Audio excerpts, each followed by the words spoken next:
تئوری کمی هم به ما کمک می‌کنه که ما روند اصلاحمون رو، روند پروتکل‌هایی که داریم کار می‌کنیم ما داشته باشیم و حتی دیتای کمی جمع کنیم واسه کار تحقیقاتی و میشه از روش‌های که داریم استفاده کنیم. روش‌هایی که تقریبا بدون نیاز به هیچ وسیله باشه، خیلی ساده باشه و بتونیم ازشون استفاده کنیم. یکی از اینا همین فیسلاین هست، یا فیسلاین هست، هر چیزی که تلفظ میشه. ما واسه اینکه از این روش استفاده کنیم به 3 تا لندمارک احتیاج داریم. لندمارک‌ها واسه همین داشتیم کار می‌کردیم. ما مالوئل داخلی رو می‌خوایم، ناوی رو می‌خوایم پیدا کنید، بچه‌ها خودتون هم در بیارید. مالوئل می‌خوایم، ناوی می‌خوایم و اولین استخوان کف پای رو می‌خوایم. این سه تا رو پیدا می‌کنید. توی حالت بدون وزن، بدون تحمل وزن پیدا می‌کنید، مارک می‌کنید. ناوی و اولین انگشت کف پای پیدا می‌کنید در حالت بدون تحمل وزن. بشین الان تحمل وزن دارید می‌کنید. پیدا می‌کنید. خب مارک‌ها رو هم مارک کنید. اولا که مارکی باشه، وایت بوردی باشه. دوما باز اگه باز با بچه‌ها اینا سرکار دارید، بچه‌ها بعضیشون حساسیت داره به الکل. اونا چون همشون الکل دارن. ممکنه بزنید چیزی قبلش بپرسید. حتما بعدش بچه‌ها پاک کنید. بچه بره خونه با خطی و اینا باز دوباره ممکنه مادرش یا خانواده‌اش داگی بشن و حتما هم کسر اجازه قبلش بکنیم از بعد. حالا داخلی پیدا می‌کنید یه مارک اندازه حدوداً نیم سانتیمتر انجام میدید.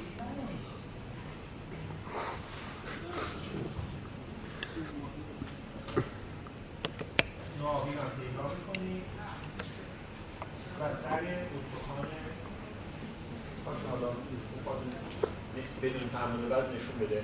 باد بدون تحمل وزن من پیدا می‌کنم. بعد از فرق می‌خوام که بیا بالا. تو حالت وزن به صورت مساوی روی 2 تا پا تقسیم میشه.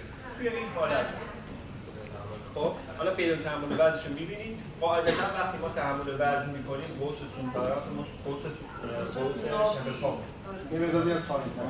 آره و اولین انگشت کف پایی بخش سر اولین انگشت بذار حالا دو تا رو کنار هم توی حالتی که وزن مساوی روی 2 تا پا تقسیم میشه شروع می‌کنید به اندازه گرفتن این زاویه. متأسفانه ما گونیامه نداشتیم. بچه‌ها پرسیدن که بیا رفتم نداشتم. ترتیبی هم بود نتونستم پیدا کنم. گونیامه تو می‌ذارید سر ثابتش روی ناوی 2 تا دسته هاش 2 تا سرای گونیامه حالت گونیامه وجود داره. یکیش روی پوزر، یکیش هم روی بخش داخلی. اونجا اون زاویه رو اندازه می‌گیرید. اون زاویه ای که روی تصویر مشخصه. آها احسن مرسی. خب یه چیز این دیگه گونیامه دیدین که گونیامه اینجوری سر ثابتش رو سر ثابتش رو می‌ذارید. من الان برای اندازه می‌کنم. سر ثابت میشه این نقطه وسط. خب توی همه‌شون تقریبا گردن این حالت اینجوری. این نقطه وسط منطبق میشه با ناوی. 2 تا دسته هاش هم با یکیش با خط امتداد یافته بین ناوی و بزرگ داخلی، یکیش هم خط امتداد یافته بین ناوی و بخش داخلی انگشت شسته. این رو میاریم. الان این حدودا 150 درجه است. ما گفتیم که بیشتر از 150 درجه میشه پای سوپینیت، کمتر از 130 درجه مقیاس کلیه میشه پای پرونیت. ولی خب میگم هدف از این اندازه‌گیری‌ها برای ما اینه که ما بیایم و یه عدد به دست بیاریم. من الان ایشون اندازه گرفتم امروز شد 150 درجه بهش 2 ماه تمرین میدم بعد ببینم این 150 درجهش چقدر تغییر کرد و چند درجه تغییر کرد.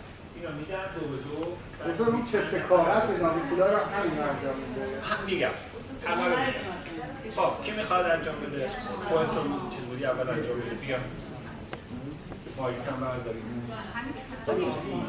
بچه ها خود ناوی حدوداً مثلا 3-4 میلیمتر قطرشه. خب پس اون پا که نشونی رو بزرگ باید بگیریم که خود ناوی من دوستمون پا رو چرخونده کاملا به خارج، خودش هم اینجوری وایستاده، وزنش روی یه پاشه، وزن حتما روی دو پا، فاصله یکم فاصله بدیم پا رو از هم و پا تو حالت طبیعی، نه بیرون به چرخه نه داخل به چرخه، یه حالت طبیعی این که یه اثر بخش چیزی رو می‌رسن، یعنی دنبال آره تقریبا این چیزا رو این مقیاس رو داریم 130 درجه باشه کمتر از 30 درجه میره سمت پروینه، بالاش میره سمت سوپینه بسته به اون میزان شده خیلی حالا کم روشه. بیای بچه ها بیای دوستان راحت‌ترین و حتی دقیق‌ترین ها روش افت ناویه. بچه ها روش افت ناوی رو اندازه میگیرید، دوباره ناوی رو پیدا میکنید به روش پروینه بهش میگن. روش افت ناوی دارای روای پایایی بالا روش افت ناوی و روش پروینه هست که دو اینجا شما توی حالت بدون تحمل وزن پای فرد رو ناوی رو پیدا میکنید، ارتفاعش تا زمین رو اندازه میگیرید، دوباره توی حالت با تحمل وزن هم پیدا میکنید، اندازه میگیرید، مارک میزنید و بعد اون فاصله اون دوتا رو اندازه میگیرید که ببینید چقدره. بیشتر از 1 سانت به سمت کف پای پورینیت میره. اونایی که اندازه گرفتید اون خانم بچه اندازه بگیرید یه بار بدون تحمل وزن، یه بار هم وقتی پا میشه، یعنی یه بار همینجوری که پاشو گذاشته ترجیحاً هم توی حالتی بگیرید که بین زاویه بین استخوان راه و استخوان تیبیا و مچ پا زاویه 90 درجه باشه. مثلا خیلی خم و راه الان مثلا اون زاویه خوبیه. فقط شما جایی که صفر نیست بیا بشه این شکلی که اینجاست با کاغذ مارک کنید که بعد بتونید اندازه رو دقیق بزنید. ترجیحاً هم بچه با تجربه کاغذ مقوایی خیلی بهتره که خم نشه یا دو سه تا تاب بزنید که خم نشه. اگه بالا 1 سانت ناویکولا رو اومده جلو یعنی کورنیشن دارید. یعنی وقتی تو تحمل وزن می‌کنی قوس باید زیادی ثابت میشه. آره بگیرید اینجا خیلی راحت هم بگیرید وقت آنهایی که کفای ساخته شده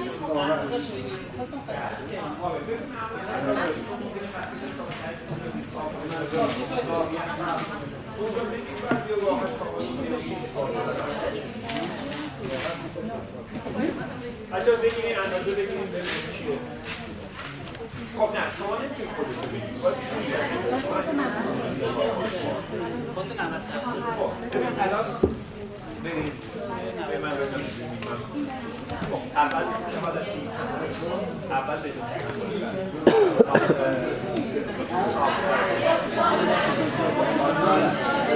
بچه ها پا به سمت چی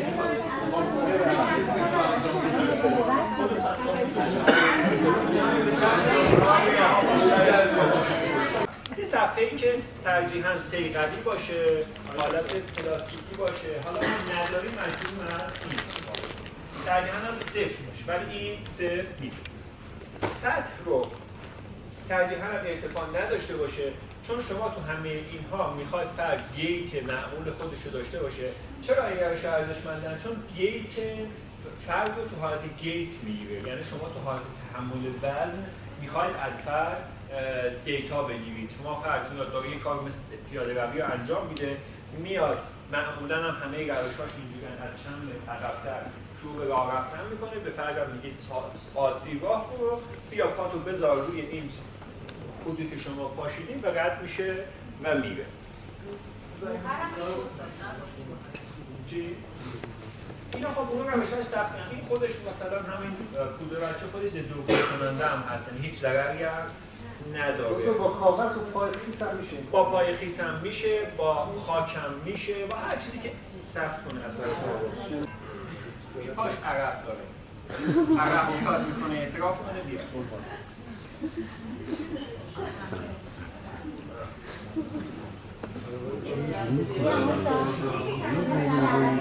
پاش میخوام بذارم که رد پای پاش ببینه که ببینه چپ پا رو هم ببینن. به میگن زاویه پیشروی تا 10 درجه طبیعی، تا 10 درجه به سمت خارج، یعنی شما یه خط صاف اگه در نظر بگیرید تا 10 درجه اگه فرد پاشو بذاره بیرون طبیعیه. بیشتر از 10 درجه میشه اورتوئین، کمتر از اونم میشه اینتوئین که حالا بحثاش رو خیلی بالا.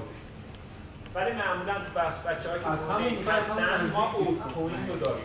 بیا اینجا خیس کن، این دست پاتو بذار همینجا، من نمیخوام عقب بیای. بعد زیرش رو خیلی هم نه که دیگه زیرش رو چون هم بزن. در حدی که پا عقب داشته باشه خودش اوکی ها. آره. بذار زمین یه دونه تو زمین نگاه ندارم. بذار زمین. آها پارا رطوبت یکیشو بود. نمیخوام. یه قدم بذار رد شد. نمیخوایم حالا خیلی دقیق بگیم. خب بچه‌ها توی تست کلاک میاید حالا یه نفر که پاش موده هم بیاد پا رو بذاره که اون راحت‌تر واسه آموزش تست کلاک. یا کنار